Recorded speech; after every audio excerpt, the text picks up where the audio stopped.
Lenskart, Zomato, Paytm, Mamaearth, IPO, IPO and IPO, हर तरफ सिर्फ आईपीओ का शोर शराबा है।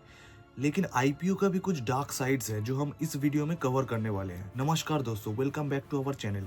आज हमारा चैनल में हम लोग डिस्कस करेंगे एक ऐसे टॉपिक के ऊपर जो कि है शेयर मार्केट रिलेटेड, जो कि है आईपीओ, इनिशियल पब्लिक ऑफरिंग। तो आगे हम आईपीओ के शाइनी ग्लैमर के पीछे छुपे हुए डार्क रियलिटी को डिकोड करने वाले हैं। तो इस वीडियो को एंड तक देखना। पार्ट 1, आईपीओ क्या होता है, इसका रियल मीनिंग समझेंगे हम लोग। आईपीओ मतलब इनिशियल पब्लिक ऑफरिंग। कंपनी अपना शेयर पब्लिक को बेचता है फॉर द फर्स्ट टाइम ताकि वो पैसा रेज कर सके ग्रोथ के लिए, एक्सपेंशन के लिए, एक्सेट्रा। या कभी कभी अपने इन्वेस्टर्स को एग्जिट देने के लिए भी काफी सारे कंपनीज आईपीओ लाते हैं।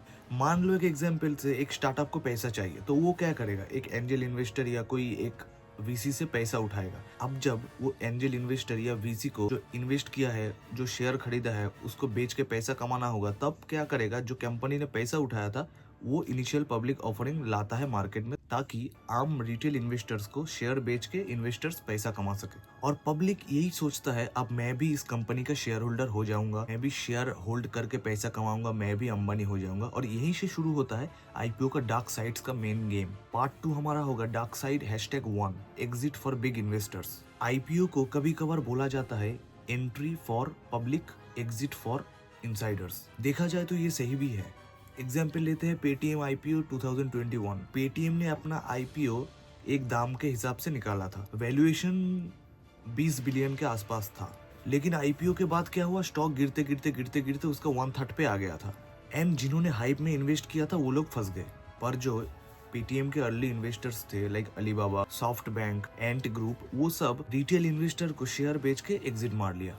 तो यहाँ पे ये साबित हुआ आईपीओ उनके लिए प्रॉफिट बुकिंग था, लेकिन आम इन्वेस्टर्स के लिए एक फोमो था। Part 3, dark side #2, over valuation का गेम।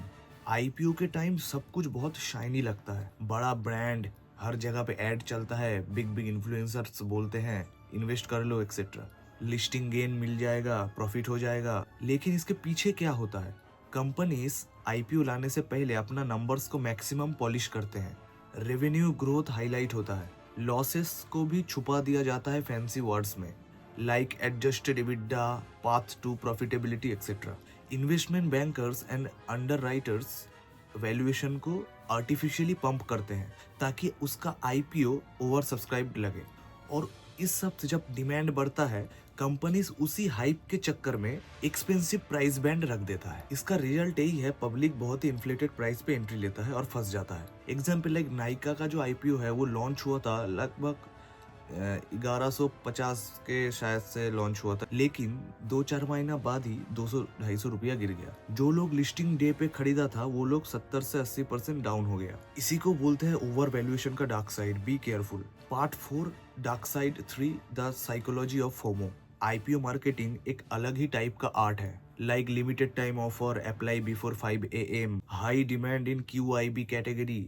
ये सब माइंड में एक साइकोलॉजिकल ट्रैप क्रिएट करता है, like fear of missing out. Companies and जो बैंकर्स होते हैं वो लोग जानते हैं जब लोग हाइप में आते हैं तो वो ड्यू डिलीजेंस नहीं करते, बस उनको लिस्टिंग चाहिए, तो वो क्या करते हैं, लिस्टिंग गेन के लिए अप्लाई कर देते हैं। एक और फैक्ट है, 70% रिटेलर्स जो आईपीओ के लिए अप्लाई करते हैं वो सिर्फ प्रॉफिट के लिए होता है, सेम डे लिस्टिंग गेन।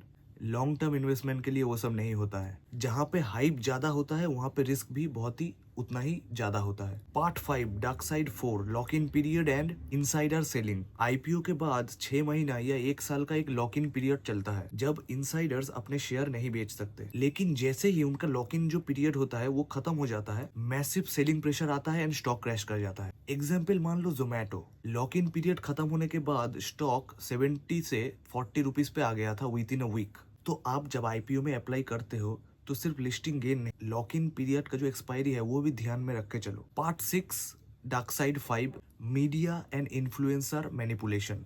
आपने नोटिस किया होगा एक चीज, आईपीओ के टाइम हर जगह पे बज क्रिएट होता है। TV anchors, finance influencers, ads, सब एक ही लाइन बोलते हैं, strong financials, strong fundamentals, great future. लेकिन रेयरली कोई ये बात बोलता है कि media campaigns and marketing and influencer marketing के लिए उनका बजट करोर्स में होता है। करोर्स ऑफ रुपीज उनका रहता है कि मीडिया एंड इन्फ्लुएंसर्स को पॉजिटिविटी फैलाना, इनके लिए उनको करोर्स ऑफ रुपीज बजट दिया जाता है। ऑब्जेक्टिव बहुत ही सिंपल है, नैरेटिव बिल्ड करना। ये आईपीओ मिस मत करना, जबकि ग्राउंड रियलिटी कुछ और ही बोलता है। तो नेक्स्ट टाइम आप जब किसी इन्फ्लुएंसर को बोलते देखोगे कि apply now to this IPO, to that IPO etcetera, तो थोड़ा पॉज करके अपने दिमाग से सोचना, क्या ये जेन्युइन है या कोई पेड कोलैबोरेशन है। Part 7 dark side 6 loss making कंपनियों का आईपीओ। आजकल जो कंपनीज मान लो लॉस मेकिंग कर रहा है, वो सब भी आईपीओ ला रहा है। रीजन सिंपल है, branding and liquidity. Example Zomato, Policybazaar, Paytm, most of that losses में थे जब उनका आईपीओ आया था। तो सवाल यहाँ पे यही है, अगर कंपनी प्रॉफिट ही नहीं बना पा रहा तो इन्वेस्टर से पैसा किस लिए लेगा। सिंपल, उन्हें फ्यूचर में प्रॉफिट होप में मिलता है और रिटेल इन्वेस्टर्स वो सब होप को खरीद लेता है। ये टेक्निकली एक स्पेकुलेटिव बेट बन जाता है, not investment. Part 8 dark side 7 retail investors के लिए एग्जिट नहीं। जब मार्केट सेंटीमेंट बदलता है, इंस्टीट्यूशनल इन्वेस्टर अपने स्टेक्स को हेज कर लेते हैं। रिटेल इन्वेस्टर क्या करता है, वो वेट कर लेता है कब रिकवरी होगा, कब उनका पोर्टफोलियो रेट से ग्रीन होगा। अक्सर आईपीओ लिस्टिंग के बाद 30 to 50% डाउन चला जाता है एंड क्या होता है, रिटेल इन्वेस्टर फंस जाता है लॉन्ग टर्म में। आईपीओ के बाद लिक्विडिटी हाई होता है लेकिन एग्जिट विंडो बहुत ही शॉर्ट होता है। तो जब भी कोई आईपीओ आ रहा है, अपना खुद का रिसर्च करो, खुद का बुद्धि पे रिसर्च करो। आईपीओ का जीएमपी क्या चल रहा है, जीएमपी को मल्टीपल टाइम नोटिस करो। उसका कौन से सेक्टर में है, क्या वो बिजनेस ग्रोइंग बिजनेस है, कैसा कैसा उसका फाइनेंशियल्स है, कैसा कैसा उसका कॉन्स है, कौन कौन से उसके प्रोस है। मेरे को भी मैसेज कर सकते हो, मैं थोड़ा सा गाइड कर दूंगा एज पर माई एक्सपीरियंस।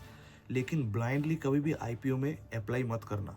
लोग आईपीओ में इन्वेस्ट करते हैं थोड़ा सा लिस्टिंग गेन के लिए, लेकिन मैक्सिमम उसका उल्टा हो जाता है। आईपीओ खुद से बुरा नहीं है, लेकिन उसके इंटेंट एंड टाइमिंग भी समझना जरूरी है। कभी भी हाइप में इन्वेस्ट मत करना। देखो कंपनी एक्चुअल में प्रेजेंट प्रॉफिट बना रहा है या ओनली फ्यूचर प्रॉमिस कर रहा है। एंड सबसे इंपॉर्टेंट, लिस्टिंग गेन के लिए अपना लॉन्ग टर्म में पैसे को नुकसान मत करो। लोग बोलते हैं आईपीओ का मतलब इनिशियल पब्लिक ऑफरिंग होता है, लेकिन कुछ के लिए ये इनसाइडर प्रॉफिट अपॉर्चुनिटी होता है। तो दोस्तों, ये था आज का हमारा वीडियो एंड हम आ गए हैं वीडियो के एकदम लास्ट पार्ट में। तो ये वाला वीडियो अगर आपको अच्छा लगा हो, कुछ जान पाए, कुछ सीख पाए, तो इस वीडियो को शेयर करो जितना हो सके।